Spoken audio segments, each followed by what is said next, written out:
High, আজকে আমি নিয়ে এসেছি একটা ক্লে জুয়েলারি কালার ভিডিও নিয়ে।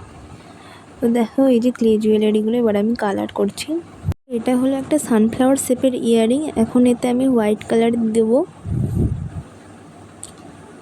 হোয়াইট কালার হয়ে গেলে এটাকে একটু শুকিয়ে নিতে হবে। এই ক্লে জুয়েলারিগুলোর মেকিং ভিডিও ডিলিট হয়ে যায়, আমি লং ভিডিওতে দিতে পারিনি, তবে শর্ট ভিডিওতে ছোট করে মেকিং ভিডিও দেওয়া আছে, তোমরা চাইলে দেখে আসতে পারো এবং ডেসক্রিপশানে লিঙ্ক দেওয়া রইল। তো সাদা কালারটা শুকিয়ে যাওয়ার পর এবার আমি ইয়েলো কালার দিয়ে দিচ্ছি। এই ইয়েলো কালার দেওয়ার পরও এবার একটু শুকিয়ে নিতে হবে। তো ইয়েলো কালারটা আমার আগে দেওয়া কমপ্লিট হোক।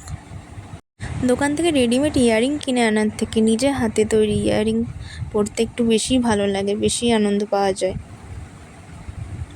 তো ইয়েলো কালার হয়ে গেছে, এবার আমি এটাকে একটু শুকোতে দিচ্ছি।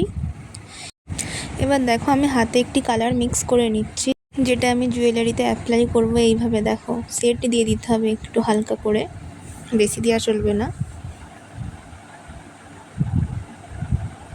ভালো করে মিশিয়ে নিতে হবে কালারগুলোকে। দ্বিতীয় ফুলটা তো আমি ভালো করে মিশিয়ে নিচ্ছি। তো আমার মেশানো কমপ্লিট হয়ে গেছে। দেখো, লুকটা কিছুটা এই রকম এসেছে। এরপর আমি এই একই কালারের সাথে অরেঞ্জ একটু মিশিয়ে নিয়ে আবার ফুলে অ্যাপ্লাই করব। একইভাবে সেট দিয়ে নেব, অল্প অল্প করে দেবো। সেকেন্ড ফুলটাও আমি অ্যাপ্লাই করে নেবো এবারে। তো দেখো, আমি এইভাবে মিশিয়ে নিচ্ছি। এটা আমার কমপ্লিট হয়ে এসেছে। তো কমপ্লিট হয়ে গেছে, তাই আমি বলে দিই আমি এখানে 000 তুলি ব্যবহার করছি। এটা ছাড়া তো সূর্যমুখী ফুল মনেই হবে না মিডিলের কালারটা ছাড়া।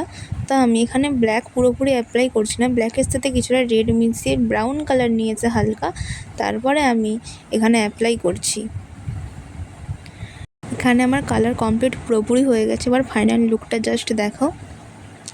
এটিকে আমাকে এবার শুকোতে দিতে হবে। শুকোনোর পর এর পিছনে গ্লু দিয়ে ইয়াররিংয়ের মেটালটি আটকে নিতে হবে ভালো করে। এটা যেহেতু সূর্যমুখী ফুল, তো সূর্যের সামনেই ধরে দেখা যাক সূর্যের আলোতে কেমন লাগে। তো অবশ্যই জানিও আমার এই সানফ্লাওয়ার শেপের ইয়াররিংটি কেমন হয়েছে। তো আজকের মতো বাই, দেখা হচ্ছে নেক্সট ভিডিওতে। ভিডিওটি যদি ভালো লেগে থাকে তবে একটি লাইক করে চ্যানেলটিকে সাবস্ক্রাইব করে পাশে থাকা বেল আইকনটি ক্লিক করে দাও।